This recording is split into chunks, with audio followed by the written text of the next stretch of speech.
I was sitting in my home office in Boulder, Colorado, staring at my computer screen when I heard the unmistakable crunch of metal being crushed outside my window. The sound made my stomach drop. I jumped up from my desk, already knowing what I would find before I even looked out the window. Sure enough, my mailbox was completely demolished, leaning at a 45-degree angle with the post snapped clean in half. But what really caught my attention was the massive white pickup truck with a snow plow attachment reversing away from the scene, moving quickly down Maple Ridge Drive like nothing had happened. I threw on my boots and jacket, rushing outside into the February afternoon. The temperature was hovering around 25 degrees, and fresh snow covered everything from last night's storm. My mailbox, which I had just replaced 6 months ago after a teenager clipped it with their car, was totaled. The metal post was bent beyond repair, and the actual mailbox itself was crushed like a tin can. I looked down the street just in time to see the white truck turn the corner near the community center. My name is Brandon Quincy, and I had lived in the Meadowbrook Estates subdivision for 3 years. It was a nice neighborhood in Boulder, close to the mountains, with well-maintained homes and decent neighbors. Well, mostly decent neighbors. The subdivision was governed by the Meadowbrook Estates Homeowners Association, which was run by a board of 5 residents who took their positions way too seriously. The president of that board was a woman named Brenda Patterson, and she was exactly the type of person you would expect to find running an HOA with an iron fist. I pulled out my phone and took several pictures of the damage. The tire tracks in the snow were clear as day, leading right up to where my mailbox used to stand upright. The plow had obviously swung too wide while clearing the street, and instead of stopping to take responsibility, whoever was driving had just kept going. I was furious, but I tried to keep my cool. I had security cameras installed around my property after someone had stolen packages from my porch the previous year, and I was confident the footage would show exactly what happened. I went back inside and immediately pulled up the camera app on my phone. My front-facing camera had a perfect view of the mailbox and the street. I scrolled back to about 20 minutes ago and watched the footage. There it was, clear as crystal. The white pickup truck with the snow plow came down the street, moving at a decent speed. As it approached my house, the plow swung wide on the turn, and the blade caught my mailbox perfectly, ripping it clean off its foundation. The truck barely slowed down, just kept going like it was no big deal. I zoomed in on the footage and could clearly see the driver. My heart sank when I recognized who it was.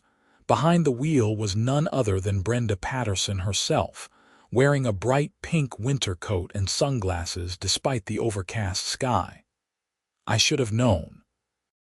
Brenda had purchased that truck last month and had been offering to plow the neighborhood streets herself, claiming she was doing everyone a favor by keeping the roads clear between the city's scheduled plowing.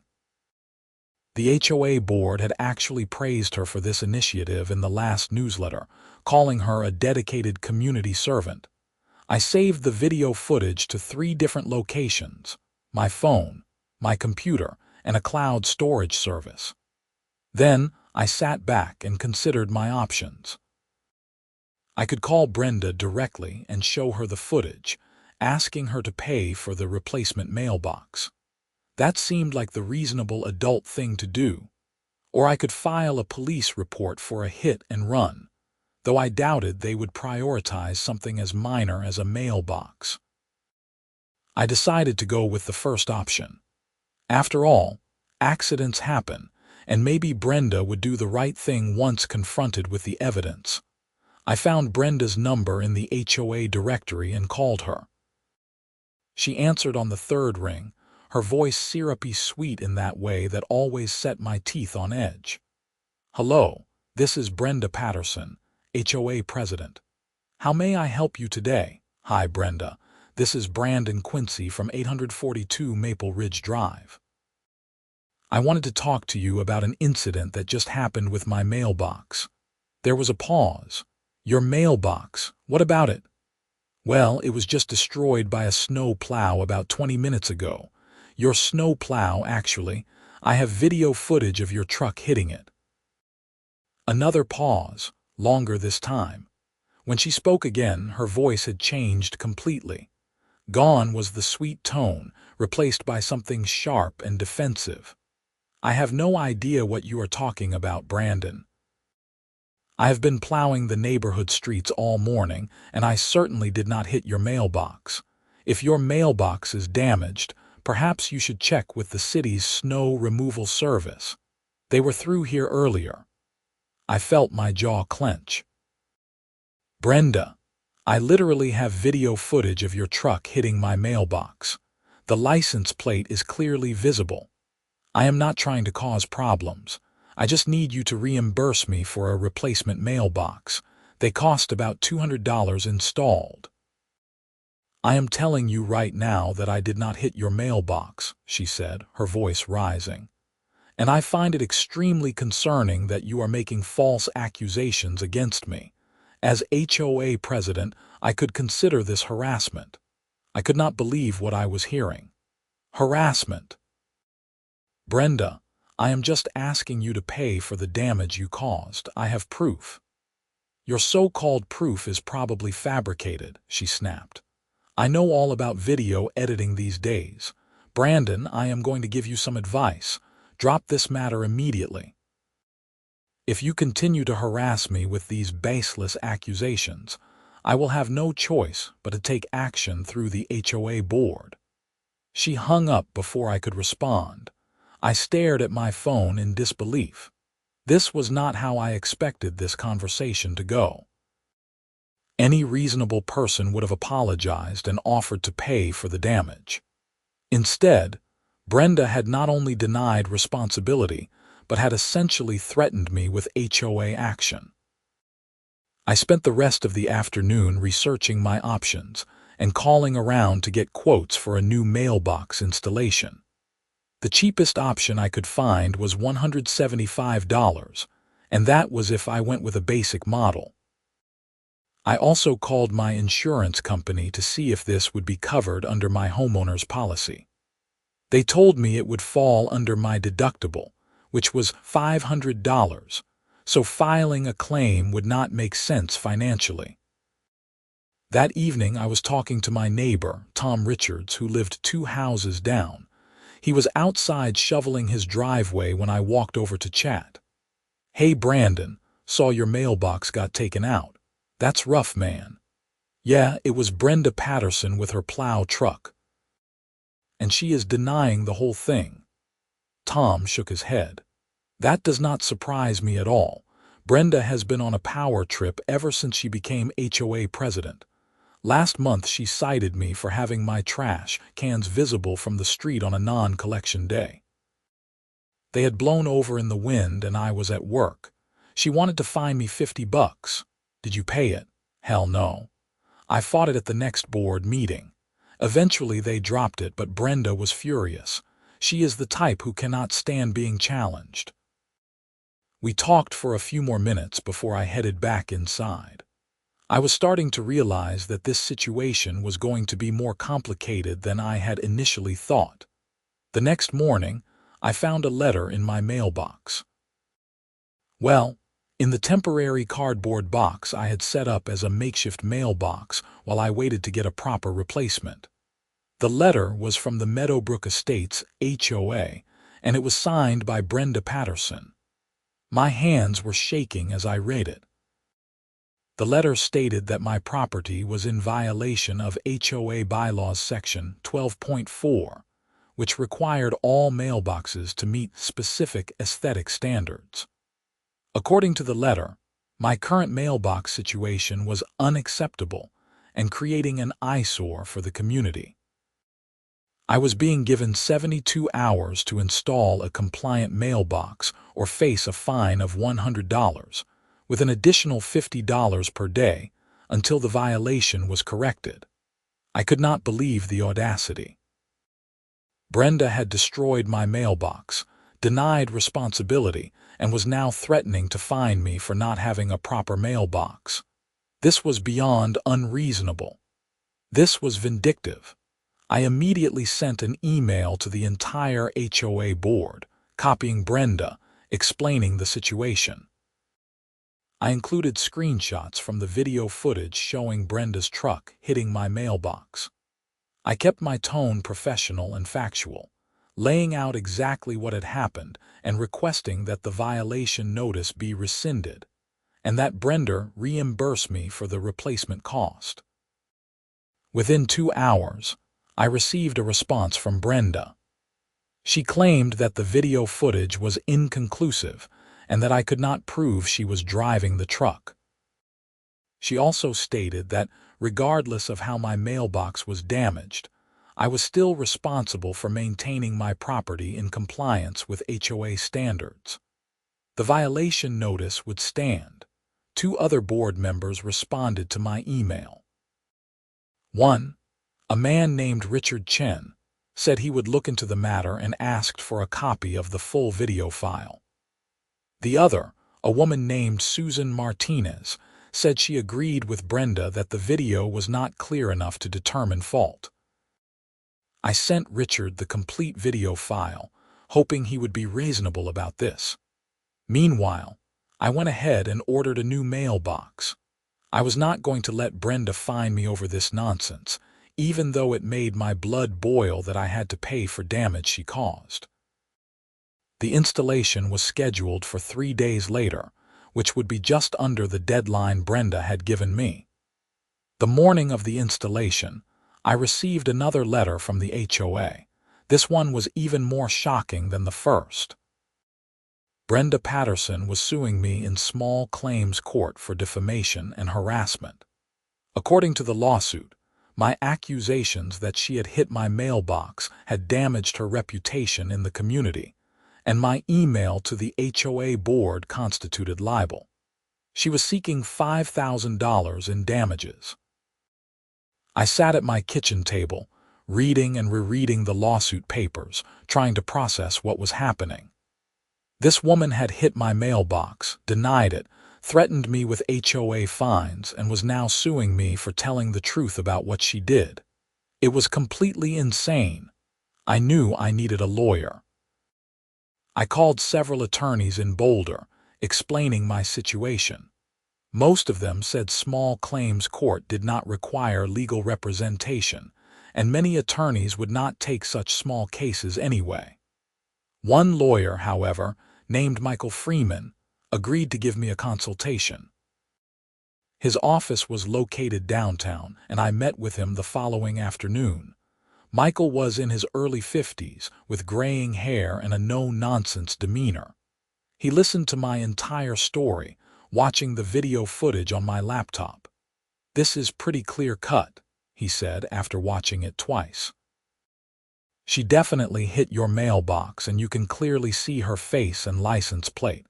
As for the defamation claim, truth is an absolute defense against defamation. If you can prove what you said was true, which you obviously can, her lawsuit has no merit. So what should I do? Show up to court with your evidence.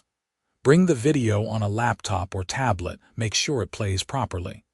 Bring printed screenshots with timestamps. Bring your receipts for the new mailbox, and bring copies of all correspondence between you and Brenda, including the HOA violation letters. The judge will see what is going on here." "Should I countersue for the cost of the mailbox?" Michael nodded. "Absolutely. File a counterclaim for property damage. You have until 5 days before the court date to file it. The filing fee is minimal, and you can include the cost of the mailbox plus the filing fees." I left his office feeling somewhat better, though still angry about the whole situation. I could not understand why Brenda was being so unreasonable. If she had just admitted her mistake and offered to pay the $200, this entire mess could have been avoided. Over the next few weeks, Things in the neighborhood became increasingly tense.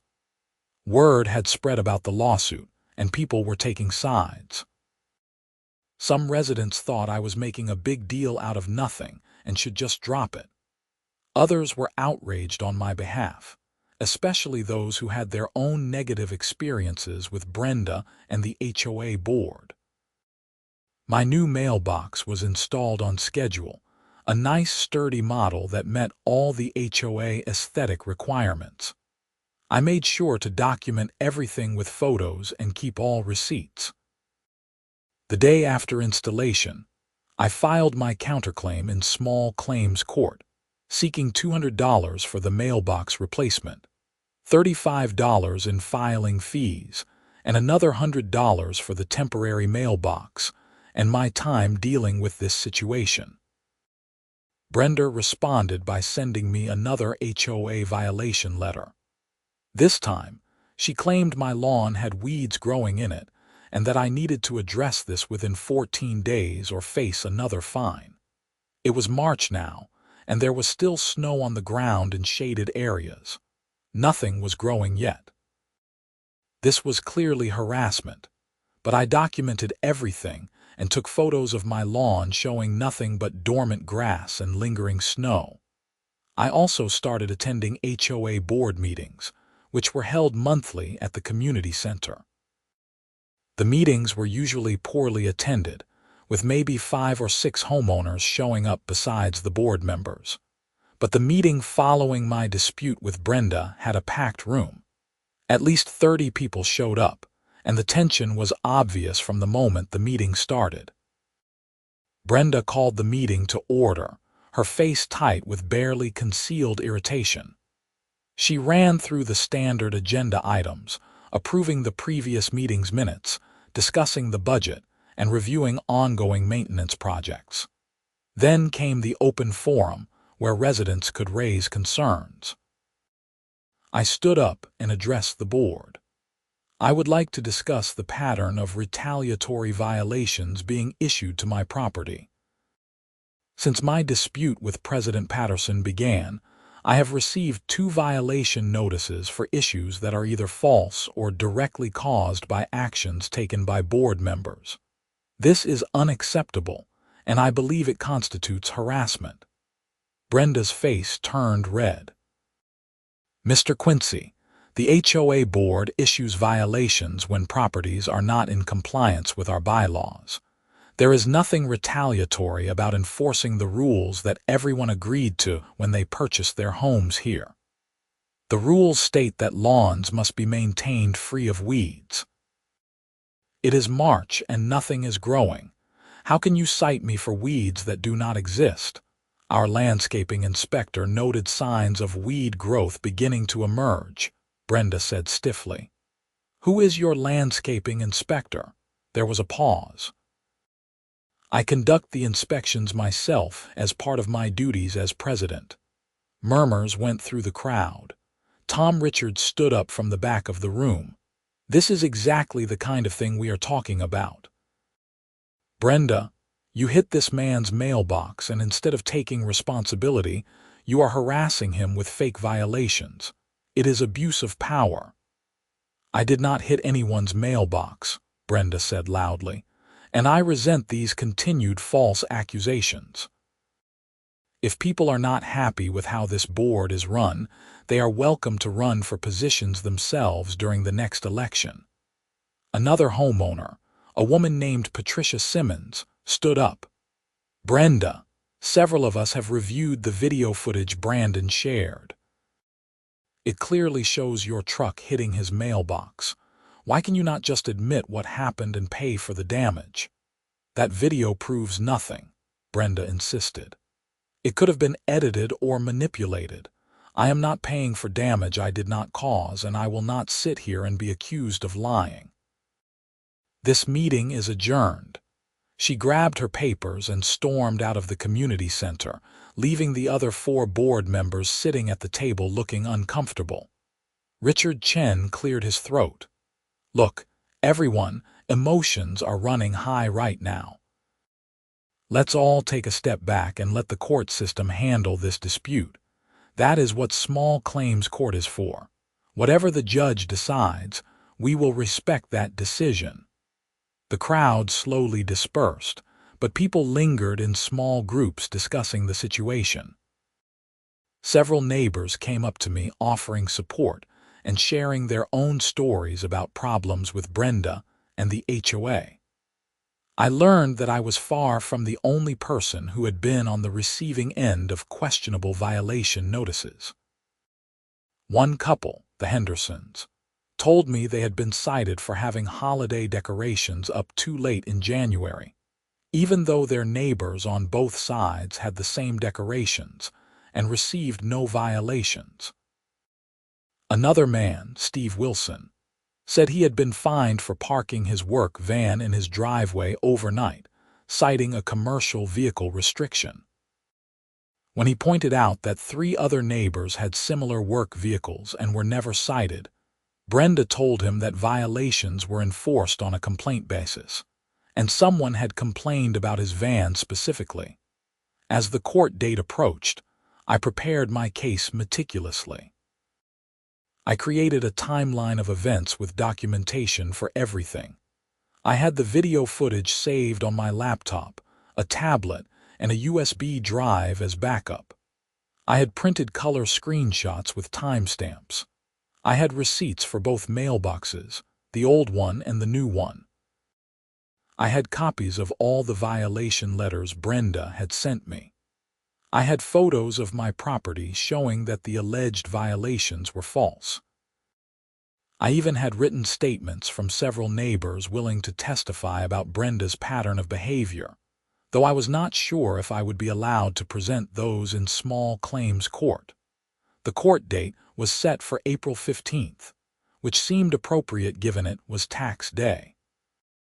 I barely slept the night before, running through my presentation over and over in my head. I arrived at the Boulder County Courthouse 30 minutes early, wearing a suit and tie. I wanted to make sure I looked professional and took this seriously. Brenda arrived 15 minutes later, also dressed professionally in a dark blazer and slacks. She had a large folder with her and was accompanied by her husband, Gary, a quiet man I had only met once or twice at community events. We did not make eye contact as we sat in the waiting area outside the courtroom. When our case was called, we entered a small courtroom. The judge was a woman named Judge Linda Morrison, who appeared to be in her early 60s. She had a reputation for being fair but direct, which I had learned from reading reviews of small claims court experiences online. Judge Morrison asked us both to stand and be sworn in. Then she addressed Brenda first since she was the plaintiff in the original lawsuit. Miss Patterson, you are suing Mr. Quincy for defamation and harassment. Please present your case. Brenda stood up, holding her folder. Thank you, Your Honor.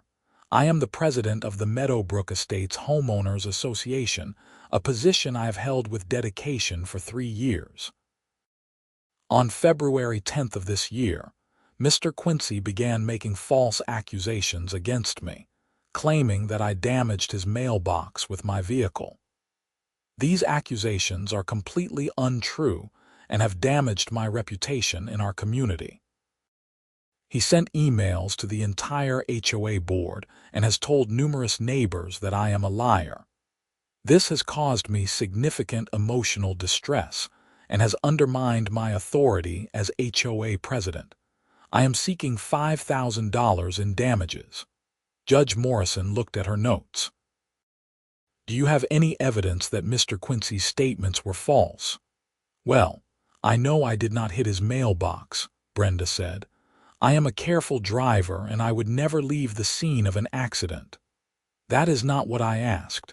Do you have evidence proving that his statements were false? Evidence that you did not hit his mailbox? Brenda seemed flustered. I have my word, Your Honor. I am a respected member of the community and I have no reason to lie. Does Mr. Quincy have any evidence supporting his version of events? He has a video that he claims shows my truck hitting his mailbox, but I believe it has been edited or manipulated. Have you had the video examined by an expert to determine if it was manipulated? Well, no, but it is possible to edit videos these days. Judge Morrison made a note on her pad. All right. Mr. Quincy, you have filed a counterclaim for property damage. Please present your case. I stood up, my heart pounding. Thank you, Your Honor. On February 10th at approximately 2:15 in the afternoon, my mailbox was destroyed by a snow plow attached to Miss Patterson's truck. I have video footage from my security camera that clearly shows this happening. After the incident, I contacted Miss Patterson to ask her to reimburse me for a replacement mailbox. She denied hitting my mailbox and refused to pay. I then had to purchase a new mailbox at a cost of $200. Since then, Miss Patterson has issued multiple false HOA violation notices against my property in what I believe is retaliation for my asking her to take responsibility for the damage she caused. I opened my laptop and turned it toward the judge. I have the video footage here, Your Honor. May I show it to you? Please do. I played the video, narrating what was happening. This is my front-facing security camera. You can see the date and time stamp in the lower right corner. Here comes Miss Patterson's truck with the snow plow attached. You can see the license plate clearly, which matches her vehicle registration. The truck is moving down Maple Ridge Drive, and as it approaches my property, the plow swings wide on the turn. Right there, you can see the plow blade make contact with my mailbox and completely destroy it. The truck does not stop, it just continues down the street. If I zoom in on this frame, you can clearly see Miss Patterson in the driver's seat wearing a bright pink coat. Judge Morrison watched the video intently, then asked me to play it again. She took notes throughout the second viewing. Miss Patterson, this video appears quite clear. That is your truck, is it not? Brenda's face was pale. It looks like my truck, but I do not remember hitting anything that day. If I had hit something, I would have stopped. The video shows your truck hitting the mailbox and not stopping, Judge Morrison said firmly. Do you have any evidence contradicting this video? Any witnesses who can testify that you were not driving your truck at that time? Any evidence that the video was altered? No, Your Honor, but I truly do not remember this happening. Not remembering something is not the same as it not happening, the judge said. She turned to me. Mr. Quincy, do you have receipts for the replacement mailbox? Yes, Your Honor. I handed her copies of the receipt showing the cost of $175 for the mailbox installation, plus an additional $25 I had spent on the temporary mailbox solution. Judge Morrison reviewed the documents carefully. She then asked me about the HOA violation notices. I presented copies of both letters, along with photos of my property showing that the violations were baseless. Miss Patterson, as HOA president, did you issue these violation notices to Mr. Quincy?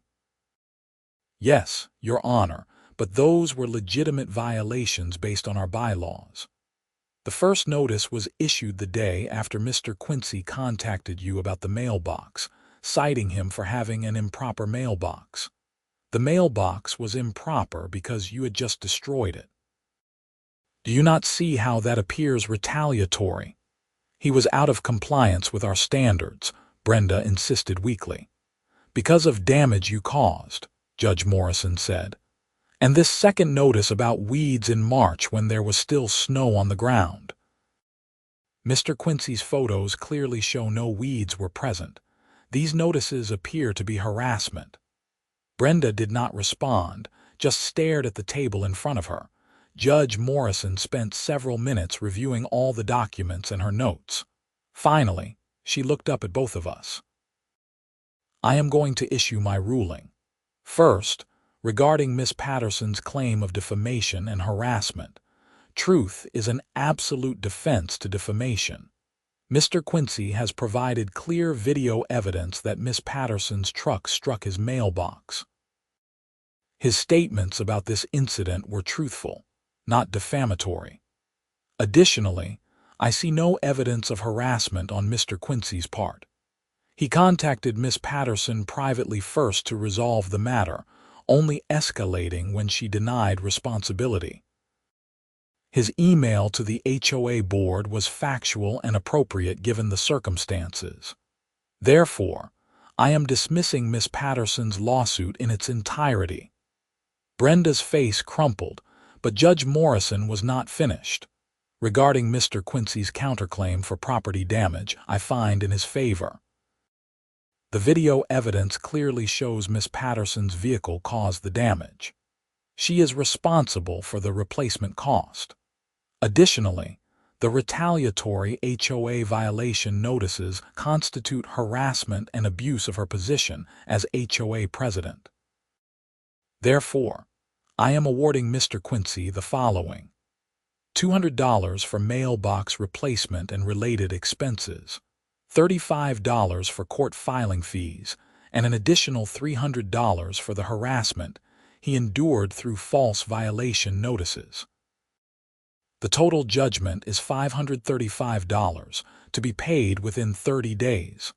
I felt a wave of relief wash over me. Brenda looked like she was about to cry. Furthermore, Judge Morrison continued, I am troubled by the abuse of power demonstrated in this case. Miss Patterson, you used your position as HOA president to harass and intimidate a homeowner who was simply asking you to take responsibility for property damage you caused. This is unacceptable. While I do not have direct authority over your HOA, I am strongly recommending that the board consider whether you are fit to continue in a leadership position. I am also ordering that all violation notices issued to Mr. Quincy related to this incident be rescinded and removed from his record. This case is concluded. We were dismissed from the courtroom. I packed up my laptop and documents, feeling like a huge weight had been lifted from my shoulders. Brenda rushed out of the courthouse without looking at anyone, her husband trailing behind her. Outside the courthouse, I took a moment to just breathe. The spring air was cool and crisp, and the sun was shining. I had won. More importantly, the truth had been recognized and justice had been served. Over the next few days, word of the court decision spread rapidly through Meadowbrook Estates. The reaction was mixed. Some people congratulated me and expressed relief that Brenda had finally been held accountable for her behavior. Others were upset, feeling that I had humiliated Brenda and should have just let the matter go. The neighborhood felt divided in a way it had not been before. Brenda paid the judgment exactly 30 days later, mailing me a check without any accompanying note. I deposited it immediately, glad to finally have this financial aspect resolved. But the story did not end there. 2 weeks after I received Brenda's payment, I attended another HOA board meeting. The attendance was even higher than before, with at least 40 residents packed into the community center. There was an electricity in the air, a sense that something significant was about to happen. Richard Chen called the meeting to order since Brenda had not yet arrived. We went through the standard preliminary business, but everyone was clearly waiting for something else. Finally, Richard addressed the elephant in the room. As many of you are aware, there was a small claims court case involving our HOA president and one of our residents. The court ruled against President Patterson and issued some strong criticisms about abuse of power. Several board members, myself included, have received numerous emails and calls from residents expressing concerns about the leadership of our HOA. The door opened, and Brenda walked in. She looked tired and defeated, nothing like the confident, authoritative woman who had ruled the HOA with an iron fist for 3 years. She took her seat at the board table without making eye contact with anyone. Richard continued, "We have called for a special vote tonight regarding the composition of our board.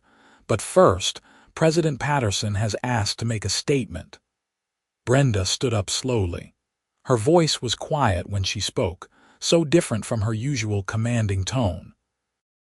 "I have been president of this HOA for 3 years. I have given a lot of my time and energy to this community. I have tried to maintain our standards and keep our neighborhood beautiful. But I realize now that I made mistakes in how I handled the situation with Mr. Quincy. I should have stopped when I hit his mailbox. I should have admitted my mistake and paid for the damage. Instead, I let my pride get in the way, and I made things worse by denying what happened and issuing those violation notices. I am sorry to Mr. Quincy, and I am sorry to this community for abusing my position." She paused, taking a shaky breath. "I have decided to resign as HOA president, effective immediately. I will also be stepping down from the board entirely. I hope this allows the community to move forward and heal from this division. Thank you for the opportunity to serve, and I am sorry for letting you down." She sat down, and there was silence in the room. Then, slowly, a few people began to clap. Not everyone joined in, but enough did that it filled the space. Whether they were applauding her apology or her resignation, I could not tell. Maybe both. Richard Chen accepted her resignation on behalf of the board and thanked her for her years of service. The rest of the meeting was spent discussing the process for filling the vacant board positions and electing a new president.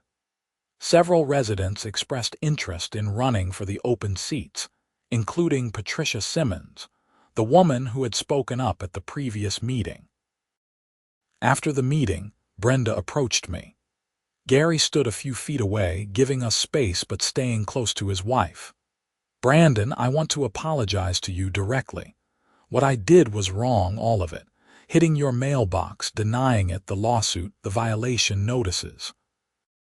I got so caught up in being right that I lost sight of doing what was right. I am truly sorry." I looked at her, this woman who had made my life miserable for weeks, who had cost me time and money and stress. But I could see genuine remorse in her eyes, and I knew holding on to anger would not benefit anyone. "I appreciate your apology, Brenda, and I accept it. I think stepping down was the right decision. Maybe now we can all move forward." She nodded, tears forming in her eyes. "Thank you. And for what it is worth, you were right to stand up for yourself. I needed to be held accountable." She and Gary left the community center, and I felt a strange mixture of vindication and sadness. I had not wanted to destroy anyone's life or reputation. I had just wanted someone to take responsibility for their actions. In the weeks that followed, the HOA held elections for new board members. Patricia Simmons was elected as the new president, along with 2 other homeowners who ran on a platform of fair and reasonable enforcement of HOA rules. One of their first actions was to review all outstanding violations and dismiss several that appeared to be questionable or retaliatory in nature. Tom Richards stopped by my house one evening in early May. The weather had finally turned warm, and I was out front planting flowers in the beds next to my new mailbox. "Hey, Brandon, just wanted to say thanks." "For what?" "For standing up to Brenda. A lot of us have had issues with how she ran things, but nobody wanted to be the one to challenge her. You did what needed to be done, and now we have a much better HOA board. Things are already improving." "I was not trying to be a hero," I said honestly. "I just wanted to be reimbursed for my mailbox." "Sometimes doing the right thing in a small situation leads to bigger positive changes," Tom said with a smile. "Anyway, I am grilling burgers this weekend if you want to come by, trying to build some better community spirit around here." "I would like that. Thanks, Tom." As he walked back to his house, I stood up and looked at my mailbox. It was sturdy and straight, mounted on a reinforced post that could probably withstand a direct hit from a tank. I had learned a lot through this experience about standing up for myself, about the importance of documentation and evidence, and about how power can corrupt even in small community organizations. But I had also learned about forgiveness and moving forward. Brenda had made serious mistakes, but she had apologized and faced consequences. Holding on to anger would only poison my own life. The neighborhood was healing, and I was part of that healing process.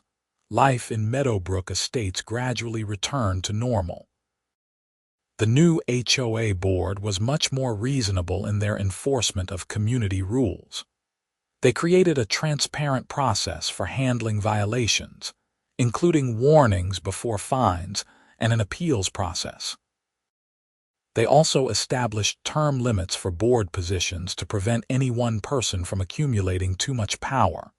I saw Brenda around the neighborhood occasionally.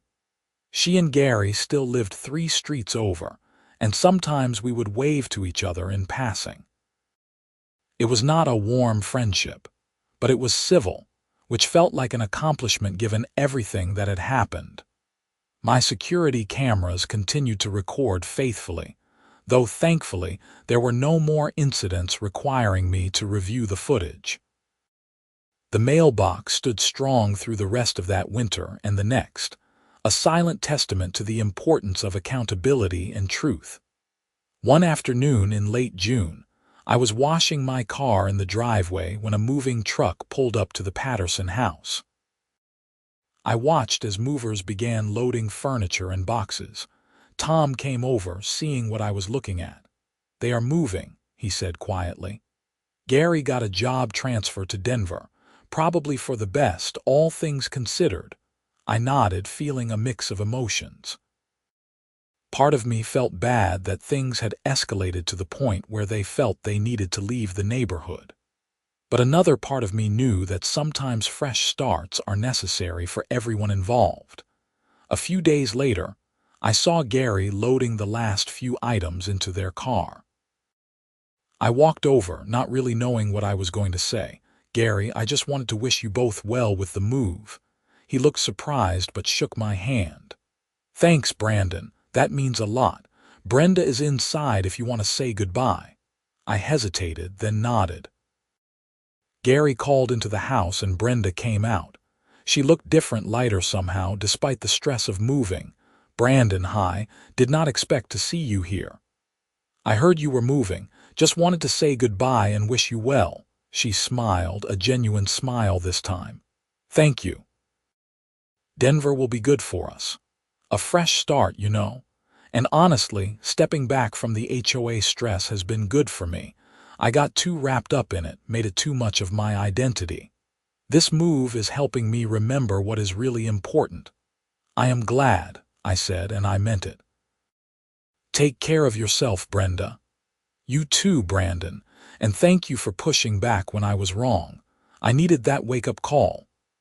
They drove away an hour later, and I watched their car disappear down Maple Ridge Drive. The house would be sold within a month to a young family with 2 kids who would become great additions to the neighborhood. As summer progressed, Meadowbrook Estates thrived under the new HOA leadership. Patricia Simmons organized community events that actually brought people together rather than dividing them. We had a neighborhood barbecue in July, a community yard sale in August, and plans for a Halloween party in the fall. My mailbox stood tall and undamaged through it all, a daily reminder of the importance of standing up for yourself and the value of evidence and documentation. The cameras that had captured Brenda hitting my mailbox remained in place, quietly recording the peaceful daily life of a neighborhood that had learned important lessons about power, accountability, and forgiveness. I became more involved in the HOA myself, attending meetings regularly and volunteering for the landscaping committee. It felt good to be part of building something positive rather than just fighting against something negative. The other homeowners appreciated having someone who understood the importance of fair enforcement and clear communication. One evening in September, the HOA held elections for additional committee positions. To my surprise, several people approached me about running for the board when the next regular election cycle came around. I told them I would think about it. Part of me was hesitant to get that deeply involved given everything that had happened. But another part of me felt like maybe I could help ensure that the positive changes continued. Tom Richards convinced me to join him for a board meeting in October. The meeting was productive and efficient, focusing on preparing the neighborhood for winter. They discussed snow removal contracts with the city, reminding everyone that individual residents should not attempt to plow community streets with personal vehicles. I had to smile at that particular policy change. After the meeting, Patricia Simmons approached me. "Brandon, I want to thank you again for everything that happened earlier this year. I know it was difficult for you, but it really did lead to positive changes. We have better policies now, better oversight, and a better community because you stood up for what was right." "I was just defending my mailbox," I said with a laugh. "Sometimes the biggest changes start with the smallest stands," she replied. "Think about joining the board next year. We need people with integrity who are not afraid to speak up." As I drove home that night, I thought about her words. I had never imagined that a destroyed mailbox would lead to such significant changes in my community. But that is how life works sometimes. Small moments of choosing to stand up for yourself can ripple outward in unexpected ways. The following February, almost exactly 1 year after Brenda had hit my mailbox, Boulder got another significant snowstorm. I stood at my window, watching the snow fall and accumulate on the streets. City plows came through efficiently, clearing the main roads without incident. My mailbox stood strong and unharmed. My phone buzzed with a text from Tom Richards. "Snow day. Hot chocolate at my place if you want to brave the cold." I bundled up and walked down to Tom's house, enjoying the quiet beauty of fresh snow covering everything. Several neighbors were out shoveling their driveways, and we all waved to each other. The community felt strong and connected in a way it had not been a year ago. At Tom's house, several other neighbors had gathered, including Patricia and her husband, the Hendersons, and Steve Wilson with his work van that was no longer subject to questionable HOA violations. We sat around Tom's fireplace, drinking hot chocolate and telling stories. "Remember last year when Brandon's mailbox got taken out?" Tom said with a laugh. "How could we forget?" Patricia replied. "It was like the shot heard round the meadow brook." Everyone laughed, including me. It was strange how something that had been so stressful and frustrating at the time had become a community legend, a turning point that everyone referenced. "I still have all the video footage saved," I said. "Sometimes I watch it just to remind myself that standing up for yourself matters, even in small things." "It was not small," Steve said seriously. "What you did took courage. A lot of people would have just paid for the mailbox themselves and moved on, letting Brenda continue to abuse her power. You held her accountable, and all of us benefited from that." As the afternoon wore on and the conversation drifted to other topics, I felt a deep sense of contentment. This was what community was supposed to be. People supporting each other, holding each other accountable, but also forgiving and moving forward together. When I walked home later that evening, the snow had stopped and the sky was clearing. Stars were beginning to appear, bright and sharp in the cold air. My mailbox stood at the end of my driveway, a simple metal structure that had become a symbol of something much larger. I thought about Brenda and Gary in Denver, hopefully happier and healthier in their new life. I thought about the changes in Meadowbrook Estates, the better policies and stronger community bonds. I thought about the lessons I had learned about standing up for yourself while also being willing to forgive. The next morning, I found a newsletter in my mailbox from the new HOA board. It outlined upcoming community events, discussed the budget in transparent terms, and included a section on resident rights and the violation appeals process. At the bottom was a note from Patricia Simmons, inviting anyone interested in serving on the board to attend an informational meeting next month. I sat at my kitchen table, reading through the newsletter and thinking about the past year.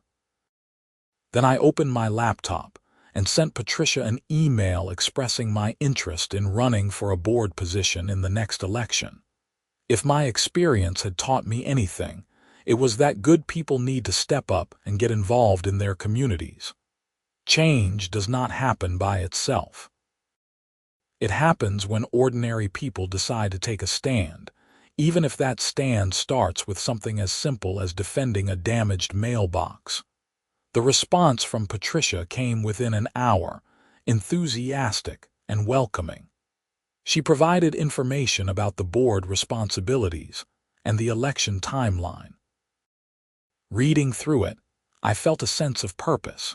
This was not about revenge or vindication anymore. This was about building something better. Over the next few months, I attended board meetings regularly, learning about the various responsibilities and challenges. I talked to dozens of neighbors about their concerns and ideas for the community. When the election was held in May, I was voted onto the board along with 2 other new members who shared a vision of fair, transparent, and community-focused governance. My first official board meeting was both exciting and nerve-wracking. We discussed routine maintenance issues, upcoming community events, and a few minor violation cases. For each violation, we carefully reviewed the evidence, gave the homeowners an opportunity to respond, and worked toward reasonable solutions rather than jumping straight to fines. One case involved a resident who had installed a small shed in their backyard without prior approval from the HOA Architectural Committee. Instead of immediately fining them, we explained the approval process and worked with them to submit a retroactive application. The shed was well built and met all safety standards, so we approved it with a warning about following procedures in the future. It was a small thing, but it represented the kind of reasonable, community-oriented approach we were trying to embody. As summer arrived again, Meadowbrook Estates was thriving. Property values were stable, the common areas were well maintained, and most importantly, residents felt heard and respected by their HOA board. We were not perfect, and there were still occasional disagreements and challenges, but we handled them with fairness and transparency. I often reflected on how much had changed since that February afternoon when Brenda's truck had demolished my mailbox. What could have been a simple, quickly resolved incident had instead become a months-long ordeal that ultimately transformed an entire community. Sometimes I wondered what would have happened if I had just paid for the new mailbox myself and let it go. The neighborhood might have continued with Brenda as an increasingly authoritarian HOA president, and more residents would have been subjected to her retaliatory enforcement tactics. But I had stood up for myself, armed with nothing but video evidence and a belief that truth matters. And that stand had rippled outward, creating waves of positive change that were still being felt more than a year later. My mailbox remained standing, sturdy and strong, a daily reminder that standing up for yourself is worth it. The security cameras continued to record, providing peace of mind and evidence if ever needed again. And the community around me had become stronger, more connected, and more just. As I sat on my front porch one warm June evening, watching neighbors walk their dogs and kids ride their bikes, I felt grateful for everything that had happened. Even the difficult parts, even the stress and frustration, had led to something better. Brenda had found a fresh start in Denver. I had found a way to positively contribute to my community, and Meadowbrook Estates had found a better path forward. The story of the mailbox had become neighborhood lore, told to new residents as both a cautionary tale and an inspiration. It reminded everyone that accountability matters, that evidence and truth are important, and that ordinary people can create change when they stand up for what is right. Tom Richards still jokes that he is going to put up a historical marker next to my mailbox, commemorating it as the site where the revolution began. We all laugh, but there is truth in the humor. Sometimes the smallest things become symbols of something larger. A destroyed mailbox had become a symbol of accountability. A security camera video had become a symbol of truth. And a willingness to stand up, despite pressure and intimidation, had become a symbol of integrity. The neighborhood continued to evolve and improve. We added new programs like a community garden where residents could grow vegetables together. A neighborhood watch program that was actually about watching out for each other rather than policing minor rule infractions. And quarterly community meetings where any resident could bring up concerns or ideas. Patricia Simmons proved to be an excellent HOA president, leading with wisdom and fairness. She often credited the events of that winter with teaching all of us important lessons about governance and community. The other board members, myself included, worked well together, disagreeing sometimes but always respectfully, and with the community's best interests at heart. Years would pass, and eventually I would become HOA president myself, serving 2 terms before passing the responsibility to the next generation of community leaders. The mailbox that had started it all would eventually need to be replaced again, this time due to simple wear and age rather than any dramatic incident. But I kept the old one in my garage, a battered piece of metal that represented something important. When I eventually sold my house and moved to a different city for work, the new owners listened with fascination as I told them the story of the mailbox and the changes it had sparked. They promised to take good care of the property and to stay involved in the HOA, continuing the tradition of engaged and responsible community participation. On my last day in Meadowbrook Estates, many neighbors stopped by to say goodbye.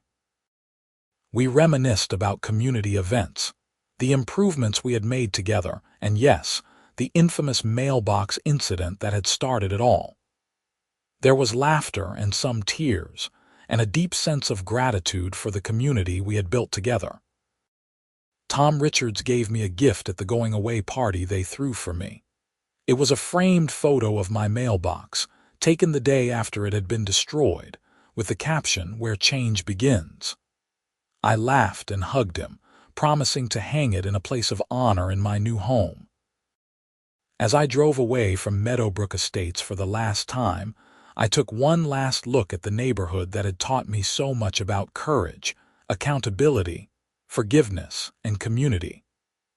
The streets were peaceful, the homes were well maintained, and the sense of community was strong.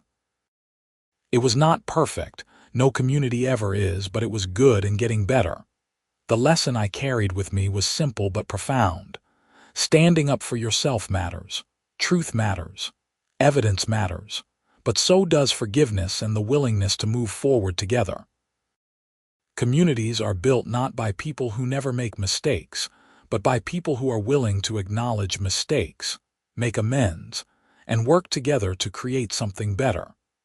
My demolished mailbox had been the catalyst for all of this. A simple act of property damage, denied and defended, had exposed deeper problems and created opportunities for positive change. It reminded me that we should never dismiss small injustices or think that standing up for ourselves in minor situations does not matter. every act of integrity, every stand for truth, every moment of choosing what is right over what is easy contributes to building the kind of world we want to live in. In my new city, I eventually joined another HOA, bringing with me the lessons learned from Meadowbrook Estates. I advocated for transparency, fairness, and community engagement. I shared the story of my mailbox when relevant, using it to illustrate the importance of accountability and evidence-based decision-making. The video footage of Brenda hitting my mailbox remained saved in my digital archives, not as a weapon or a trophy, but as a reminder. A reminder that truth can be documented and proven. A reminder that standing up for yourself, even when it is uncomfortable, is worth it. A reminder that small acts of courage can lead to larger positive changes. And somewhere in Denver, I hoped Brenda had found peace and perspective. She had made serious mistakes, but she had also apologized and faced consequences. She had been part of a story that ultimately made a community stronger, even if her role in that story was one she would probably rather forget. The tale of the HOA Karen who hit my mailbox, denied it, sued me, and was proven wrong by camera footage had become my personal legend. But more than that, it had become a story about community, accountability, integrity, and the importance of standing up for what is right. It was a story I would tell for the rest of my life, not to glorify myself, but to remind others that ordinary people in ordinary situations can create extraordinary change when they choose to stand firm on principles of truth and justice.